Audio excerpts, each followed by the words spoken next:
मंगलाचरण करेंगे।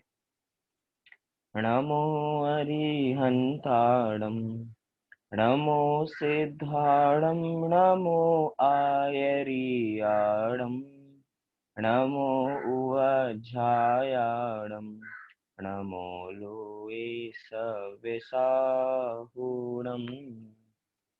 मंगलम भगवान वीरो, मंगलम गौतमो गणी, मंगलम कुंद कुंदाद्यो, जैन धर्मोस्तु मंगलम। सर्वमंगल मांगल्यम, सर्वकल्याणकारकम, प्रधानम सर्वधर्माणां, जैनं जयतु शासनम्, जैनं जयतु शासनम्। भक्तांबर प्रणतमौलिमणिप्रभाणां, मुद्योतकं दलितपापतमोवितानं, सम्यक् प्रणम्य जिनपादयुगं युगादा, वालम्बनं भवजले पततां जनानाम्।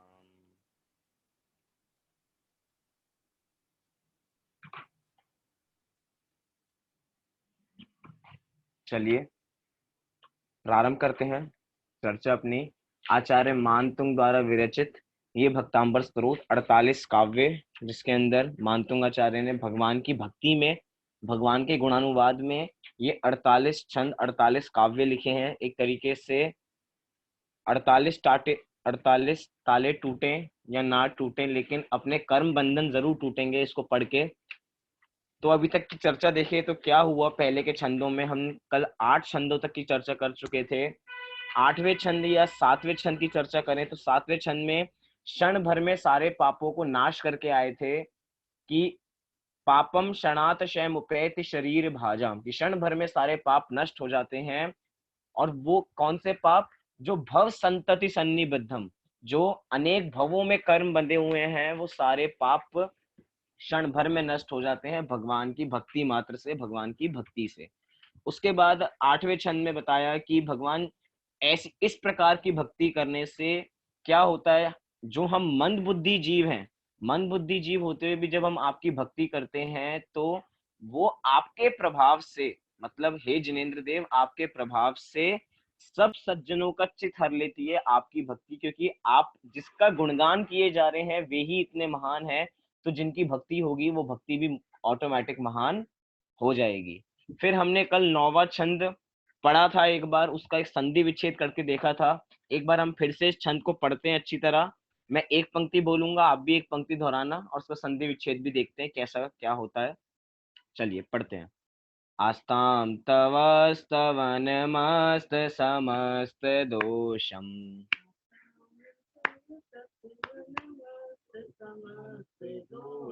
देखिए बहुत ध्यान से देखिए। आस्ताम तव स्तवन, स्तवन, स्तवन मस्त समस्त दोषम, तो ऐसे बनेगा। आस्ताम तव स्तवन मस्त समस्त दोषम,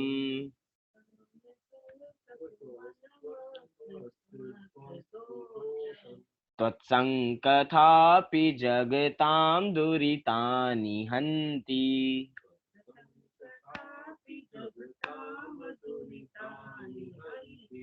दूरे सहस्रकिरणा कुरुते प्रभेव,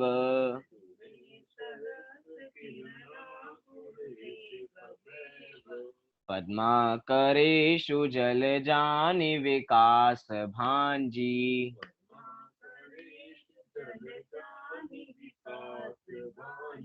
मुझे लगता है जब मैं आप लोगों को देखता हूँ, आप लोग साथ साथ बोलते नहीं है, आप बस मेरी चीज सुन लेते हैं।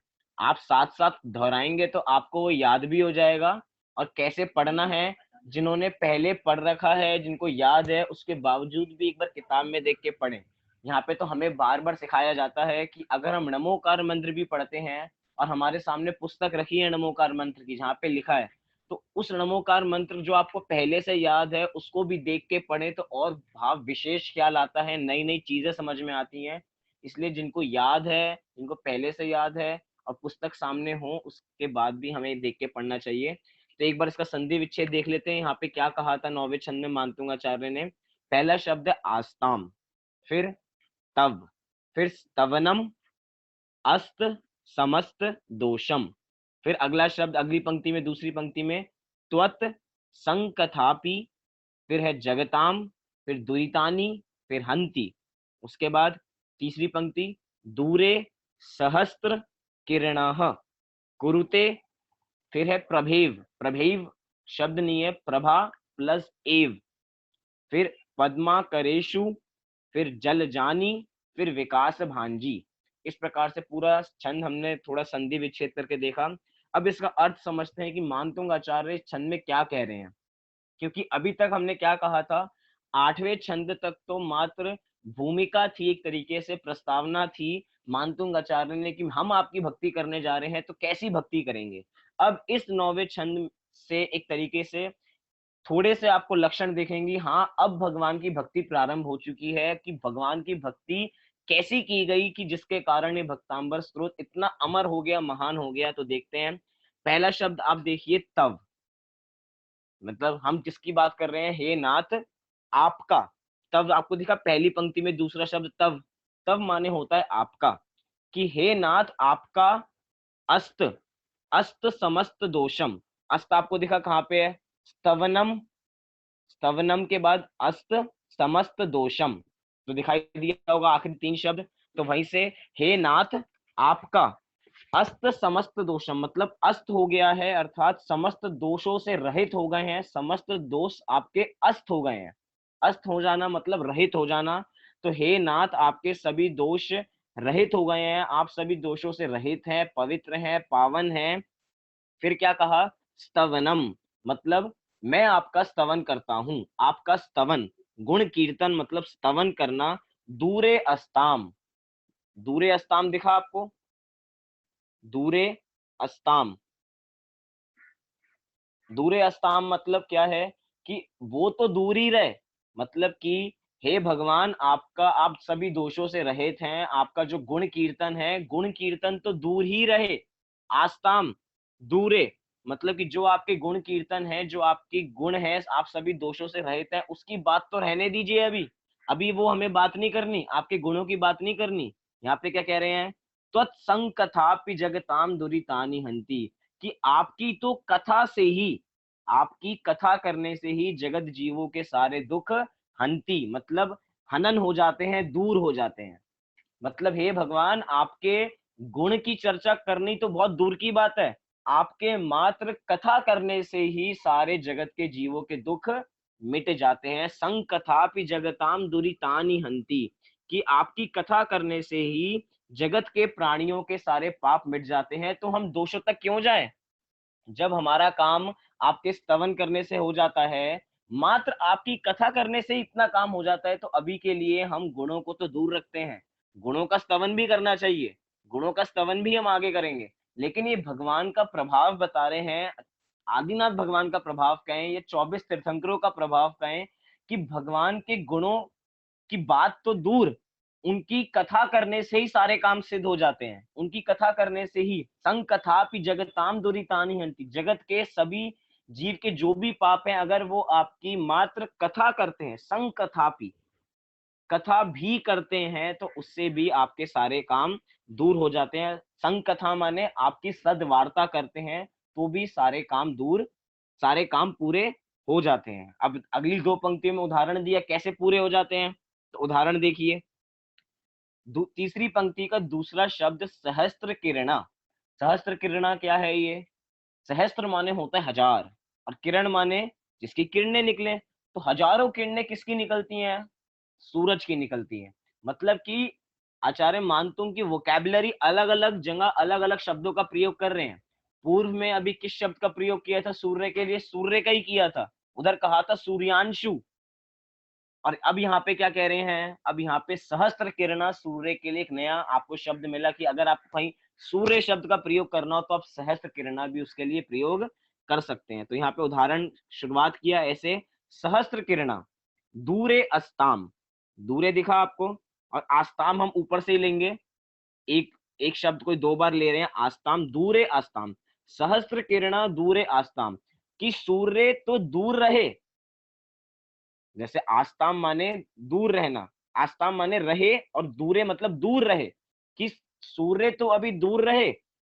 फिर क्या कहा, सहस्त्र किरणा दूरे आस्ताम तस्या प्रभा एव, दिखा आपको, प्रभा एव, कि उसकी प्रभा मात्र ही, उसकी माने किसकी, सहस्त्र किरणा की, अभी सूर्य को तो दूर रखें, सूर्य की प्रभा मात्र ही, देखा प्रभा एव, सूर्य की प्रभा मात्र ही क्या करती है, पद्मा करेशु, पद्मा करेशु क्या, जहां पे पद्म उगते हैं, अर्थात सरोवर जो है, तालाब जो है, तालाब में जल जानी, जल जानी माने कमल, फिर विकास भांजी कुरुते, जहां पे कमल विकसित होते हैं, ऐसा जो सरोवर है वहां पे सूर्य तो बहुत दूर रहे, सूर्य की एक प्रभा भी आ जाती है तो वो कमल खिल जाते हैं। ऐसे ही कह रहे हैं भगवान, हम आपके गुणों का स्तवन क्या करें, गुणों के स्तवन को तो एक बार के लिए दूर रखें, मात्र आपका कीर्तन करने से, आपकी कथा करने से ही हमारे सारे पाप मिट जाते हैं।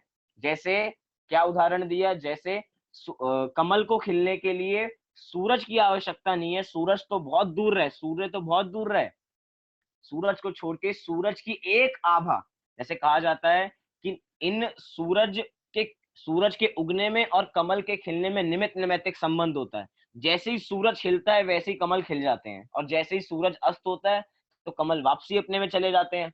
ये कैसा है, मतलब यहाँ पे तो कह रहे हैं अभी सूरज आया नहीं है, जिसको कहते हैं ना, एक होती है उषा काल, उषा काल क्या होता है, कि तरीके से अभी सुबह पूरी हुई भी नहीं है, अभी होने वाली है बस, जिसको कहते हैं कि सुबह सुबह हम 5 बजे चले जाएं तो थोड़ा थोड़ा हमें सूरज की किरणें बहुत लाइट नजर आएंगी, एक तरीके से ऑरेंज सर पूरा आसमान हमें नजर आएगा जब हम सुबह सुबह जाएंगे, उसको कहा जाता है उषा काल, मतलब कि प्रारंभ का काल। यहाँ पे कह रहे हैं कि उस उषा काल में ही जब सूरज की किरणें, सूरज की प्रभा थोड़ी सी आती है तो जो कमल विकसित होने होते हैं वो कमल विकसित हो जाते हैं, बस एक सूरज की आभा से, सूरज की प्रभा से इतना काम हो जाता है। तो उसमें सूरज की क्या आवश्यकता है, सूरज तो दूर रहे, कमल तो ऐसे ही खिल जाते हैं। ऐसे ही भगवान के गुणों, भगवान के गुण की बात तो हम दूर रखें, मात्र उनके किस्से, मात्र उनकी संग कथा से, मतलब सम्यक प्रकार की कथा से ही सारा काम हमारा सिद्ध हो जाता है। हमारा काम क्या सिद्ध हो जाता है, पहले क्या किसकी बात करके आए हैं, 7वें छंद के अंदर याद हो तो हमें, पापम क्षणात शय मुपैति शरीर भाजम, सभी पाप नष्ट हो जाते हैं, किससे, सम्यक प्रकार की कथा करने से, जगताम, जगत के जीवों की दुरितानि हंति, सभी पाप नष्ट हो जाते हैं। तो ये क्या कह रहे हैं, संकथापि, मतलब अभी भगवान के गुणों का स्तवन नहीं करना, उनकी कथा करनी है। मतलब कौन सी कथा करनी है, कथा तो बहुत प्रकार की होती है, कौन सी कथा करें हम, अगर हम थोड़े न्याय शास्त्रों में बात करें तो दो कथाएं होती हैं, एक होती है वीतराग कथा और एक होती है विजुकिशु कथा। कौन सी कथा करें, यहाँ पे कहा जा रहा है कि जिस कथा की बात की जा रही है, जिस भगवान की हमें गुण तो दूर रहे, जिनकी कथा करने से ही दूर हो जाती है, वो कथा है वीतराग कथा। मतलब भगवान की वीतरागता की चर्चा करनी, वीतरागता से पोषक कहानियां सुननी, या जैसे कहा जाए, जब हम चार अनियोग पढ़ते हैं, चार अनियोग का पाठ पढ़ते हैं तो उसमें एक पाठ आता, एक अनियोग का नाम है प्रथमा नियोग। प्रथमा नियोग की परिभाषा क्या कहा जाती है, देखा जाए तो प्रथमा नियोग में कहानी किस्से तो होते हैं, लेकिन प्रथमा नियोग की परिभाषा क्या है, कहानी किस्सों के साथ अंत में जहां पे वीतरागता को हितकर बताया जाए, वो प्रथमा नियोग। क्या, अंत में वीतरागता को हितकर जरूर बताना चाहिए, क्योंकि कथाएं तो बहुत सारी होती हैं, नॉवल तो बहुत सारी होती हैं, अगर हमारे शास्त्रों में से भी प्रथमा नियोग के जितने शास्त्र हैं, अगर उसमें से वीतरागता हट जाए तो वो मामूली कहानियां बन के रह जाएंगी, और उसके अलावा कुछ है ही क्या उसमें, उसमें मात्र एक वीतरागता का पोषण है, इसके कारण वो प्रथमा नियोग के ग्रंथ बन जाते हैं। क्योंकि प्रथमा नियोग के ग्रंथ कौन, हम जितने भी पढ़े, हम आदि पुराण पढ़े, हम महापुराण पढ़े, हम पद्म पुराण पढ़े, हम हरिवंश पुराण पढ़े, कोई भी पुराण पढ़े, अंत में किसको हितकर बताया जाएगा, अंत में वीतरागता को ही हितकर बताया जाएगा। यहाँ पे कह रहे हैं कि वही कथा करनी है जो वीतरागता में आपकी बढ़ोतरी करे, वो कथा नहीं करनी जो आपको वीतरागता से मार्ग तो हटा दे और राग के मार्ग में प्रवृत्ति करा दे। अर्थात सम्यक कथा करनी है, कथा जो आपको वीतरागता के मार्ग में आगे लगाए, वो कथा करनी है। तो इसको कह रहे हैं वीतरागमयी कथा करनी है। भगवान की कथा करने से ही सारे पाप मिट जाते हैं। तो आपके स्तवन अन्य बातों से क्या करना, अन्य जो आप दोषों से रहित हैं उसकी बात तो बहुत दूर, आपकी कथाओं करने से ही सारा काम हो जाता है। लेकिन ये कथाओं भी बहुत खास है, मतलब वीतरागता की कथा करने से ही सारा काम नहीं होगा, वीतरागता की कथा को करके अपने में अपनाना, तब हमारा काम होगा। मैं एक बहुत बढ़िया उदाहरण देता हूँ कि एक गांव था, एक गांव में डॉक्टर तो थे नहीं, तो एक डॉक्टर पढ़ाई करके आया और उसकी नौकरी लगी गांव में। तो सारे लोगों को लगा कि हाँ, डॉक्टर क्या होता है, वैद्य क्या होते हैं जो सारे रोगों को मिटा देते हैं। तो बहुत बूढ़े बूढ़े लोग सारे लाइन लगा के चले गए, चलो हम सब अपना इलाज कराने चलते हैं उस डॉक्टर के पास। सारे लाइन में खड़े हो गए। एक बहुत बूढ़े दादाजी लाइन में पीछे खड़े हुए थे। डॉक्टर ने कहा कि चलो, सीनियर सिटीजन है, पहले इनको आगे बुला लेते हैं। तो वे आगे चले गए। आगे पूछा, सब कुछ पूछा क्या क्या दर्द है। उन्होंने कहा कि मेरी आंखें दर्द है, मेरा सिर दर्द है, मेरे घुटने में दर्द है, पेट में दर्द है, हाथ दर्द है, हाथ नहीं उठते हैं, लेटा नहीं जाता, सोया नहीं जाता, अनेकों बीमारियां बता दी। और जैसे ही अपनी सारी कथा सुना दी, उसके बाद उठ के चले गए, वापसी अपने घर चले गए। और क्या सोचने लगे कि अब तो मैं सही हो जाऊंगा। क्यों? क्योंकि मैंने अपनी सारी कथा किसको सुना दी है, मैंने सारी कथा अपने डॉक्टर को सुना दी, अब तो मैं सही हो जाऊंगा। तो वहीं पे एक सज्जन था, आप जैसा कोई सज्जन था वहां पे। उन्होंने उन दादाजी को बताया कि भैया आपको जाना पड़ेगा, कथा तो आपने सुना दी, लेकिन आपको उनकी दवा भी लेके आनी पड़ेगी। जब तक दवा नहीं लाओगे तब तक ठीक नहीं हो पाओगे। तो दादाजी वापसी गए। वो दादाजी दवा लेके वापसी आए, दवा घर में रखी और उस दवा की पूजा करना प्रारंभ कर दिया कि अब तो मैं दवा भी लेके आ गया हूं, मैंने अपनी कथा भी सुना दी है, अब तो सारा मेरा काम हो ही जाएगा। अब उसकी पूजा करना प्रारंभ कर दी। और साथ साथ जब दवा लेने गए थे तो उस डॉक्टर की एक पासपोर्ट साइज फोटो भी लिया है। अब मैं तो पासपोर्ट साइज फोटो भी ले आया हूँ, सामने दवाई भी रख ली है, अब तो मेरे सारे रोग मिट ही जाएंगे, ऐसा मान के रोज उनकी पूजा करना प्रारंभ कर दिया। और क्या क्या किया, ऐसे अनेक काम किए, उसके बावजूद भी वे ठीक नहीं हुए। थोड़े दिनों बाद डॉक्टर के पास वापसी गए, पूछा कि मैं ठीक क्यों नहीं हुआ, मैंने तो आपको सारी अपनी कथा बता दी थी, मैंने अपने सारे रोग मिटा दिए थे, आपने दवाई भी दी थी, तो अब क्या हुआ? तो उन्होंने कहा क्या आपने दवाई ली थी? उन्होंने कहा बस मैंने सब कुछ किया लेकिन बस दवाई नहीं ली। तो बताओ अब हम ठीक हो सकते हैं क्या? ऐसे ही हमारे साथ होता है। हम जिनेंद्र भगवान के दर्शन करने जाते हैं, हम जिन मंदिर जाते हैं, हम अपनी पूरी कथा उनको सुना के आ जाते हैं। उन भगवान की फोटो अपने घर में ले आते हैं, उनके बताए हुए शास्त्रों को अपने घर में रख लेते हैं, उनकी पूजा प्रारंभ कर देते हैं। लेकिन जो हमारे भगवान कह रहे हैं कि इसको करो, वो नहीं करते हैं। डॉक्टर कहता है कि ठीक कैसे होगे, जब तुम दवाई खाओगे तो ठीक होगे, अन्यथा ठीक होने वाले नहीं हो। उसके कितनी ही पूजा कर लो, तुम उसके कितने ही बड़े भक्त बन जाओ, 10 घंटे भक्ति कर लो, लेकिन उसके बावजूद भी ठीक होने वाले नहीं हो। ऐसे ही हम सब मंदिर जाते हैं, भगवान को पूरी कथा सुना के आते हैं, अपनी पूरी रामायण सुना के आते हैं कि मैं बहुत दुखी हूँ, मैंने चतुर्गति में भ्रमण किया है, मैं सुखी होना चाहता हूँ, ऐसा वैसा। और जैसे ही वो अपना उपदेश देना प्रारंभ करते हैं, वहां से भक्ति आ जाते हैं वापसी। जैसे हम देव दर्शन की विधि में पढ़ते हैं कि जब हमने दर्शन कर लिए हो तो आधा घंटा स्वाध्याय करना चाहिए। क्यों कहते हैं? कि जो हमने भगवान के दर्शन किए हैं, अब उससे फल क्या है? फल क्या का मतलब, अब हम क्या करें कि मैं कौन हूँ, मेरा स्वरूप क्या है, जब तक इसका विचार नहीं करेंगे, वो औषधि अपने में ग्रहण नहीं करेंगे, तब तक अपना कल्याण कैसे होगा? बहुत बार हम शास्त्र घर में ले आते हैं पढ़ने के लिए, लेकिन वो शास्त्र की उचित विनय भी करते हैं, उचित स्थान पे भी रख देते हैं, लेकिन वो पोतियां पोतियां बन के ही ऊपर रह जाती हैं और ऊपर ही रखी रह जाती हैं सम्मान में। लेकिन उनको एक बार भी खोलने की कोशिश चेष्टा हम नहीं करते हैं। जब तक उस औषधि को हम अंदर ग्रहण नहीं करेंगे, जो यहाँ पे बात की जा रही है, संकथापि जगताम दुरी तानि हंति, शास्त्रों की पूजा करने से जगताम दुरी तानि हंति नहीं होने वाला। क्या कहा जा रहा है कि शास्त्रों की मात्र पूजा करने से हमारा दुख नहीं मिटने वाले हैं। शास्त्रों को पढ़ के, शास्त्रों में जो कहा गया है उसको अपना करके, मात्र पढ़ने से भी काम नहीं होगा। शास्त्रों को पढ़ के अपने में अपनाने से काम होने वाला है। जैसे कहते हैं स्वाध्याय के 5 अंगों में भी कि पहले होती है वाचना, पृच्छना, फिर क्या होती है वाचना, पृच्छना, आमनाय, सारी चीजें प्रकरण चलती हैं, फिर धर्मोपदेश, ऐसे पूरे जो 5 चीजें हैं, जब ये हो जाती हैं उसके बाद आपका स्वाध्याय कंप्लीट होता है।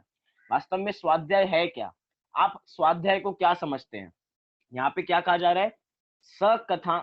सम्यक प्रकार की कथा करने से सारे पाप मिट जाते हैं। तो सम्यक प्रकार की कथा क्या? कि भगवान के द्वारा जो वाणी है उसका स्वाध्याय करना, उन शास्त्रों को पढ़ना, उनकी रीति समझना। स्वाध्याय वास्तव में क्या होता है? शास्त्रों को पढ़ना। मैं बहुत बार बहुत लोगों से बात करता हूँ, वो कहते हैं कि आज मैं मंदिर गया था, हम सब ग्रुप में बैठे थे, हमने बहुत पढ़ाई की, हमने 2 घंटे इसकी पढ़ाई की और हम वापसी आ गए। हम सब ग्रुप में पढ़ते हैं, बहुत मजा आता है। ये हम इसको क्या कहते हैं? ये हमारा स्वाध्याय है। लेकिन वास्तव में स्वाध्याय की परिभाषा क्या है हम जानते हैं? स्वाध्याय है स्व अधि आय, अपने पास आना, अपने नजदीक आना, स्व अधि आय, अपने में तिष्ठना, वास्तव में स्वाध्याय है। शास्त्रों को पढ़ना तो अध्ययन है। क्या कहा? शास्त्रों को मात्र पढ़ना, जिसको हम स्वाध्याय का नाम देते हैं, वास्तव में वो मात्र अध्ययन है। उस अध्ययन को जब हम अपने में उतारेंगे तो वो आपका अध्ययन स्वाध्याय में बदलेगा।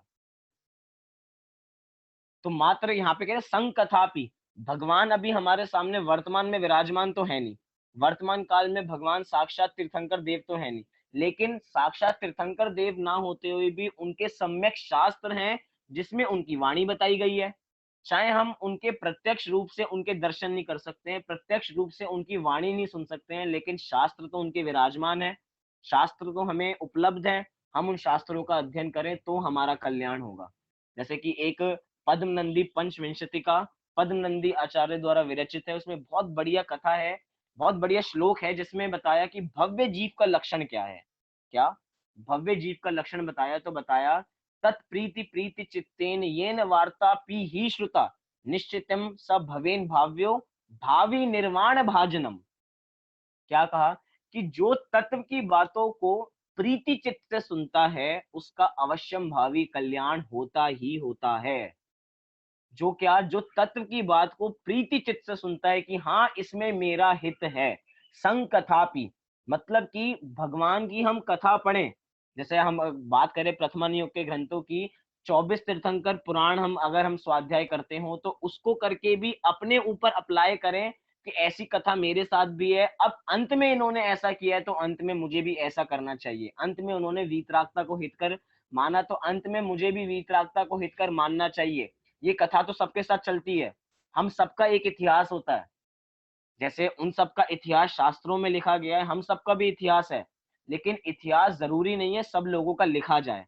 बस हमारे इतिहास में और उनके इतिहास में इतना अंतर है कि हमारा इतिहास लिखा नहीं जाता है और उनका इतिहास लिखा जाता है, और दोनों में कोई अंतर नहीं है। कहा जाता है महान पुरुषों का ही इतिहास लिखा जाता है। वो महान कैसे बने? उन्होंने वीतरागता को अपनाया तो वे महान बने। अगर वीतरागता को नहीं अपनाते तो उनकी कथा भी शास्त्रों में नहीं होती। मतलब कि गुणों गुणों को देखा जा रहा है। कथा भी करें हम, सम्यक प्रकार की कथा भी करें, उस कथा में भी वीतरागता को आगे रखें। लक्ष्य हमारा एक होना चाहिए।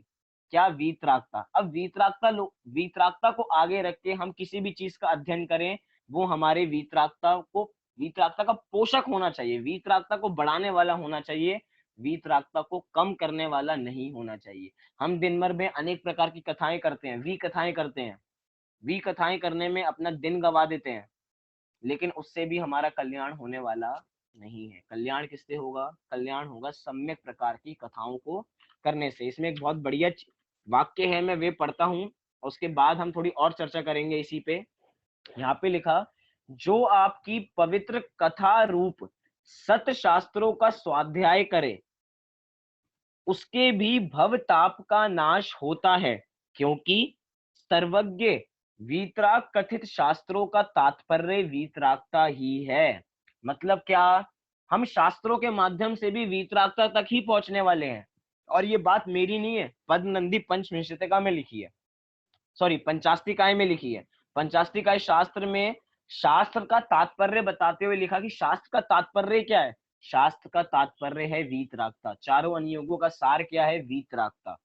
तो मतलब एक तरीके से शास्त्रों को पढ़ के भी हम भगवान के गुणों तक ही पहुंच रहे हैं, कहीं अन्य भटक नहीं रहे। हमने यहाँ पे पहले कहा था ना कि आस्ताम तवस्तवन मस्त समस्त दोषम। अभी आप सभी दोषों से रहित हो, आप में अनंत गुण है। उन अनंत गुणों को तो दूर रखो, आपकी कथा करने मात्र से ही सारे दुख मिट जाते हैं। सोचिए उस कथा करने में भी वो गुण शामिल ही है आपके, क्योंकि कथा हम कर किसकी रहे हैं? कथा में उन गुणों की चर्चा ही तो है। कथा तो एक तरीके से ये है कि जो जीव अभी धर्म में लगे हैं, उन जीवों को धर्म मार्ग में लगाने के लिए कथाएं होती हैं।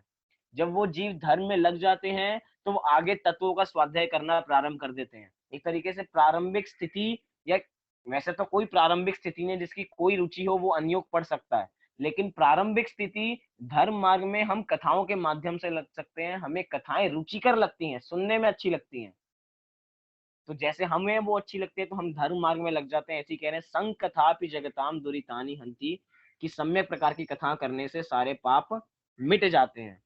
मैं इसका अर्थ पढ़ता हूं, फिर हम इसका छंद पढ़ेंगे, फिर हम अगले छंद पे चलेंगे। चलिए। हे नाथ, आपका निर्दोष समस्त दोषों से रहित पवित्र गुण कीर्तन तो दूर ही रहे। आपकी सद्वार्ता चर्चा मात्र से ही प्राणियों के पाप नष्ट हो जाते हैं। जैसे कि सूर्य तो दूर रहे, उसकी किरणों की कांति ही सरोवर में कमलों को प्रफुल्लित कर देती है, वैसे ही आपका स्तवन तो दूर रहे, आपका सद्वार्ता अर्थात चर्चा ही सारे पापों को मिटा देगी। एक बार हम छंद पढ़ते हैं। आस्तां तव स्तवनमस्त समस्त दोषम त्वत्सङ्कथापि जगतां दुरितानि हन्ति। दूरे सहस्रकिरणा कुरुते प्रभेव पद्माकरेषु जलजानि विकास भांजी। चलिए अगला छंद देखते हैं। अगले छंद को देखने से पहले एक बहुत बढ़िया बात आपको बताता हूं कि हमारे पास एक बहुत बढ़िया पंक्ति है, उस पर थोड़ा विचार करें कि हमारे पास जगत के काम करने के अनेक कारण हैं और धर्म करने का एक कारण भी नहीं है। हमारे पास धर्म करने का एक कारण नहीं है और जगत के कार्य करने के लिए हमारे पास अनेक कारण हैं। या कहें कि हम धर्म से दूर भागते हैं, इन सम्यक प्रकार की कथाओं को करने से, भगवान के गुणों को गुणगान करने से दूर भागते हैं। उसके हमारे पास अनेक कारण हो सकते हैं। अभी मुझे दुकान जाना है, अभी मुझे घर के काम है, अभी इनसे मिलने जाना है, उनसे मिलने जाना है, अभी तो मेरा स्कूल है, सुबह कैसे जाएंगे, शाम को कैसे जाएंगे। वो तो बहुत बड़ी बड़ी बातें करते हैं। हमारे पास मंदिर नहीं जाने के, हमारे पास स्वाध्याय नहीं करने के अनेक कारण हैं, लेकिन एक बार विचारें हमारे पास स्वाध्याय करने का कौन सा एक कारण है जिस पे हम काम करें। अनेक कारण तो बहुत है, क्योंकि हम जगत की स्थिति में तो बहुत चतुर हैं। हम शास्त्र पढ़ते हैं तो हम अपनी बुद्धि को आगे लाके कहते हैं कि हमें शास्त्र याद नहीं होते। जगत की सारी बातें हमें याद रहती हैं, लेकिन शास्त्र हमें याद नहीं रहते। क्यों? क्योंकि एक कारण है कि हमारी तत्वों के प्रति प्रीति नहीं है। जब हमारी तत्वों के प्रति प्रीति नहीं होती तो हमें शास्त्र याद नहीं होते। हमें सारे जगत के संबंध याद रहते हैं। घर में अगर कोई नई शादी हो जाए तो जितने नए रिश्ते जुड़ते हैं हमें सारे रिश्ते याद रहते हैं। ये इनके, वो इनके फलाने, वो इनके फलाने, वो उनके, ये पूरे परिवार हम पूरा याद रखते हैं। लेकिन शास्त्रों की एक बातें पूछ ले हम कि ये थोड़े इसके बारे में समझा दो, शास्त्र हमें याद नहीं रहते। समझ में आ जाते हैं लेकिन शास्त्र याद नहीं रहते। क्यों याद नहीं रहते? कारण क्या है उसके पीछे का? कारण बात की जाए तो हमें वो रुचिकर नहीं लगता, हमें उसमें प्रीति नहीं है, इसके कारण हमें याद नहीं रहता। चाहे हम उसके पीछे के बहाने बहुत बनाए, बहाने कह रहा हूं उसको, अर्थात ढोंग हम कितना ही करें कि हमें शास्त्र रुचिकर नहीं लगते। मतलब एक चीज करने के लिए एक सम्यक कारण होगा तो उसके पीछे हम पागलों की तरह दौड़ेंगे, अगर हमारे पास सच्चा कारण होगा तो। और अगर सच्चा कारण नहीं है तो हम कितना ही काम कर ले वो हम उसको प्राप्त नहीं कर सकते। उदाहरण के तौर पे लूं, अभी हम सब लोग घर में अभी टीवी पे रामायण जरूर आ रही होगी। रामायण देखें तो बहुत सारी चीजें हम उसमें देखें, अपनी जैन रामायण से मिलाएं, कुछ भी करें, हम बस एक रामायण की चर्चा करें तो राम जी के पास सीता जी को लाने का एक कारण, और नहीं लाने के अनेक कारण हो सकते थे, लेकिन लाने का एक कारण। हमारे पास बहुत स्थिति, हमारी ऐसी स्थिति नहीं है। उनको देखो, उनका राज तिलक होने जा रहा था, राज तिलक होने से पहले ही उनको 14 साल का वनवास दे दिया गया। 14 साल का वनवास दे दिया गया तो उसके बीच में ही सीता का हरण हो गया, सीता जी चली गई। उसके बाद सीता जी मिली तो उनको त्याग कर दिया, कहीं मेरे साथ कुछ ना हो जाए। मतलब अनेक घटनाएं उनके साथ घटी, लेकिन उसके बावजूद भी वे अधीर नहीं हुए। मतलब धैर्य को धारण करके रखा। क्यों? उनके पास एक सम्यक कारण था किसी भी काम को करने के लिए, वो अधीर नहीं हुए। हमारे पास ऐसे कोई कारण नहीं है, ना हमारा राज्य छूटा है, ना हमें 14 साल का वनवास मिला है, ना हमारे साथ कोई ऐसी घटना, हमारी पत्नी को किसी ने हरण किया है।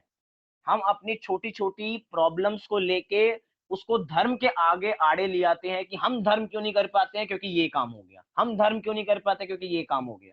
हम कहें कि हम मैं आपको होमवर्क दूं कि हमें भक्तांबर याद करना है, मैं कहूँ हम सबको भक्तांबर याद करना है और अभी याद करना है, तो अभी आपके दिमाग में अनेक कारण बनने लगेंगे। अभी तो मुझे ये काम करना है, अभी तो मुझे नाश्ता बनाना है, अभी तो मुझे ये काम करना है, अभी तो कपड़े धोने बचे हैं, अभी तो बहुत सारे काम बचे हैं। दिन में 24 घंटे हैं, 24 घंटे काम ही करते रहते हैं, समय कब है हमारे पास याद करने का? अनेक कारण हो सकते हैं नहीं याद करने के, और एक कारण हो सकता है याद करने का। उस एक कारण को ढूंढे हम। उनके पास, रामचंद्र जी के पास एक कारण था अपने काम करने के लिए। उनके पास धैर्य था तो सारा काम होता था। हम अपना धैर्य खो देते हैं, इसलिए वजह से हम भगवान की भक्ति भी नहीं कर पाते, हम भगवान का गुणगान नहीं कर पाते हैं। मतलब हमारे साथ सबके जीवन में घटित होता है ये। हम सबकी जीवन की बात ही कर रहे हैं। जैसे वो रामायण एक घर की चर्चा कर रहे हैं, घर की वार्ता पे ही है, घर के वातावरण पे ही वो रामायण पूरी इतनी बड़ी घटना बन गई। लेकिन हमारे घर में इतनी बड़ी रामायण नहीं है, इतनी अनेक प्रसंग हमारे घर में नहीं बनते हैं। हम छोटी-छोटी चीज़ों को आगे ले आते हैं कि घर में अगर दूध जल गया या दूध उफन गया, बाहर निकल गया तो इस पे लड़ाई हो जाती है। हम छोटी-छोटी चीज़ों को लेके धर्म मार्ग से विमुख हो जाते हैं, हमें पता नहीं लग पाता। क्यों? अगर घर में कोई परिस्थिति ऐसी बन गई जिसके कारण हम धर्म से विमुख हो गए, तो अब वो ऐसे विमुख होंगे कि विमुख होते ही चले जाएँगे। अब पास आना बहुत मुश्किल हो जाएगा हमारा, कि खुद से खुद की दूरी को पार करना, पास करना बहुत कठिन हो जाएगा। खुद से खुद की दूरी को हम अपने को अपने से दूर करते चले जाएँगे और अपने को पास नहीं कर पाएँगे, एक छोटी-सी घटना के कारण। वो हम एक कारण ढूँढें। मैं तो ये सारी चर्चा में 10वें छंद की चर्चा करनी है।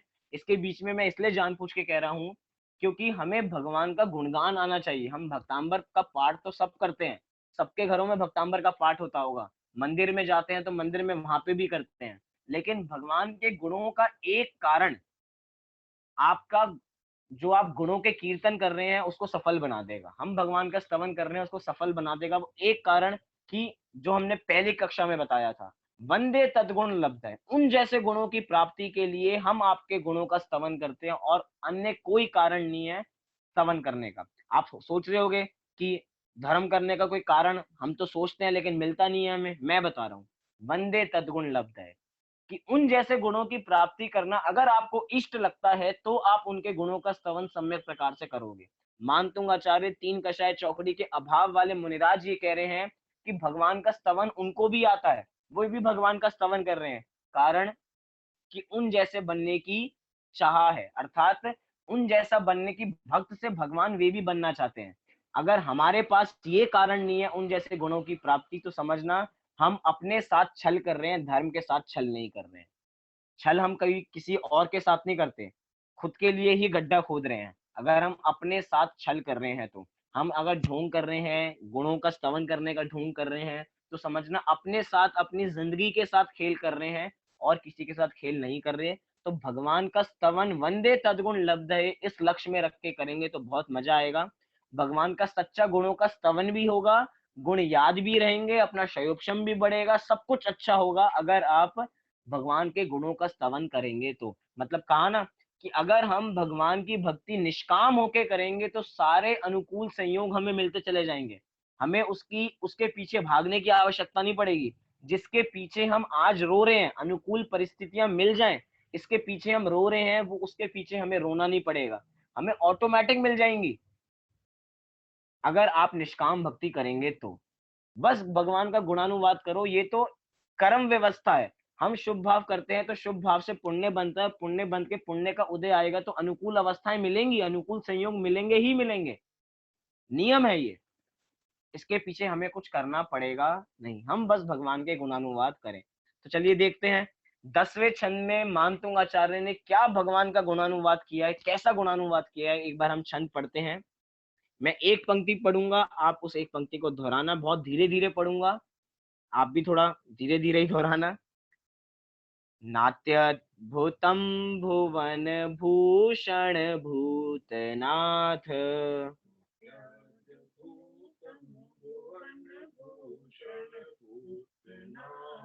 पहला शब्द है नात्यद, ना त य द, नात्यद्भुतम। तो ऐसे एक साथ पढ़े, नात्यद, नात्यद्भुतम भुवन भूषण भूतनाथ।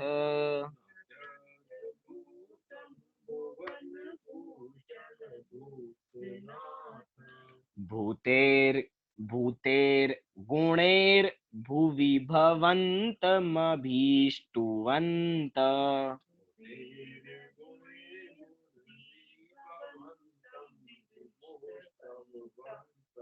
चलिए, बहुत शब्द उच्चारण सही होना चाहिए। भूतेर, जो गुण के ऊपर र की मात्रा है वो भूतेर के साथ पढ़ा जाएगा। तो भूतेर गुणेर भुवि भवंत मभीष्टुवंत, मभीष्टुवंतः। तो ऐसे पढ़ेंगे, भूतेर गुणेर भुवि भवंत मभीष्टुवंत।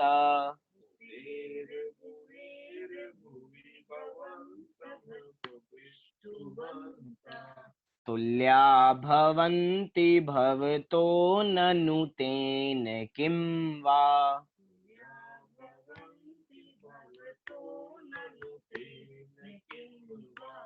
चलिए चौथी पंक्ति देखिए, भूत्याश्रितम। क्या है भूत्याश्रितम? भूत्याश्रितम य इह नात्म समम करोति। नात्म, पहले शब्द है नात्म, नातम इतना पढ़ेंगे, समम, नात्म समम।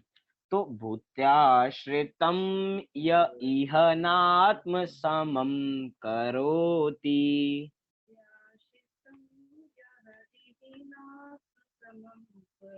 य इह, इह साफ शब्दों में लिखा है, ई ह और उससे पहले य अलग है। तो एक बार हम पूरे छंद को बहुत बढ़िया तरीके से पढ़ेंगे, बहुत मजा आएगा। नात्यद्भुतम भुवन भूषण भूतनाथ, भूतेर्गुणैर्भुवि भवन्तमभीष्टुवन्त। तुल्या भवन्ति भवतो ननु तेन किं वा। भूत्याश्रितं य इह नात्म समम करोति। अब हमें अच्छी तरह पढ़ना आया होगा। एक बार थोड़ा संधि विच्छेद देख लेते हैं आज की कक्षा में, अर्थ हम इसका कल समझेंगे। क्या है पहला? नात, नात्यत भूतम, फिर भुवन भूषण भूतनाथ, एक साथ भूतनाथ। फिर है भूतेर गुणै भुवि भवंतम अभीष्टुवंत। तीसरी पंक्ति, तुल्या भवन्ति भवतो ननु तेन किम वा। फिर है भूत्या आश्रितम, भूत्या, भूत्याश्रितम दे रखा है वो, तो उधर क्या हो जाएगा? भूत्याश्रितम य इह न आत्म समम, नात्म समम दे रखा है तो वो न प्लस आत्म प्लस समम प्लस अगला शब्द है करोति। इस तरीके से नात्यद्भुतम भुवन भूषण भूतनाथै, भूतनाथ भूतेर्गुणैर्भुवि भवन्त मभीष्टुवन्त। तुल्या भवन्ति भवतो ननु तेन किं वा। भूत्याश्रितम य इह न आत्म समम करोति। तो ये हमने पूरा छंद पढ़ा। एक बार हम इस वाले छंद को और पिछले वाले छंद को पढ़ के आज की कक्षा को यहीं पे विराम देंगे। एक बार आप नौवां छंद निकाल लीजिए, और नौवें छंद का हमने पूरा अर्थ पढ़ चुके हैं। तो नौवें छंद का अर्थ लेते हुए इसका पढ़ेंगे बिना हिंदी को देखे हुए। नौवां छंद सब एक साथ पढ़ते हैं। आस्तां तव स्तवन मस्त समस्त दोषम त्वत्सङ्कथापि जगतां दुरितानि हन्ति दूरे सहस्रकिरणा कुरुते प्रभेव पद्माकरेषु जलजानि विकास भांजी। 10वां छंद। नात्यद्भुतं भुवन भूषण भूतनाथ भूतैर्गुणैर्भुवि भवन्तमभीष्टुवन्त तुल्या भवन्ति भवतो ननु तेन किं वा भूत्याश्रितं य इह नात्मसमं करोति। एक तरीके से हमने 10 छंदों को पढ़ना सीख लिया, 9 छंदों का अर्थ देख लिया। कल की कक्षा में इस 10वें छंद का अर्थ भी समझेंगे और अगला छंद देखने का भी प्रयास करेंगे। कल से सोचेंगे कि हम 2-2 छंदों का अर्थ समझें, थोड़ा स्पीड से चलें, क्योंकि अगर ऐसे चलेंगे तो अपने पास दिन कम रह जाएंगे और छंद तो अभी बहुत बचे हैं, 38 छंद अभी और बचे हैं। तो देखेंगे कि 2-2 छंद हम एक साथ देखें। चलिए अभी की कक्षा को मैं यहीं पे विराम करता हूँ। जो शाम की कक्षा होती है उसको गौण करते हुए 28 तारीख और 29 तारीख को एक बहुत सुंदर गोष्ठी जो आज है, आज एक बहुत शाम को बहुत सुंदर गोष्ठी होगी, भरत का अंतर्द्वंद, जो पंडित टोडरमल स्मारक ट्रस्ट के द्वारा संचालित की जाएगी। उसका समय है 7:30 बजे। उसका मैं अभी आपको मैसेज भेज दूंगा। अगर आपको मैसेज भी ना चाहिए, बिना मैसेज के भी आप निकाल सकते हैं। आप 7:30 बजे PTST चैनल यूट्यूब पे खोलेंगे तो उस पे सबसे पहला लिंक जो सबसे पहले ऊपर आ रहा होगा वो गोष्ठी का ही होगा 7:30 बजे। तो उस गोष्ठी का भी हम लाभ लेवें। ये गोष्ठी 2 दिन चलेगी, 2 अलग अलग सत्रों में अलग अलग विद्वानों से मिलने का मौका मिलेगा। अनेक अनेक विद्वान आपको इसमें पढ़ाएंगे, तो उसको हम पढ़ें, बहुत मजा आएगा उस गोष्ठी में। तो शाम की तो और सुबह की कक्षा यथा समय रहेगी 8:30 बजे। तो अब हमारी मुलाकात होगी कल आपसे 8:30 पर बजे बेटे मुझे तो लिंक भेज देना। चलिए ठीक है अम्मा जी। चलिए अभी सब अपने स्थान से 9 बार नमोकार मंत्र का पाठ करेंगे।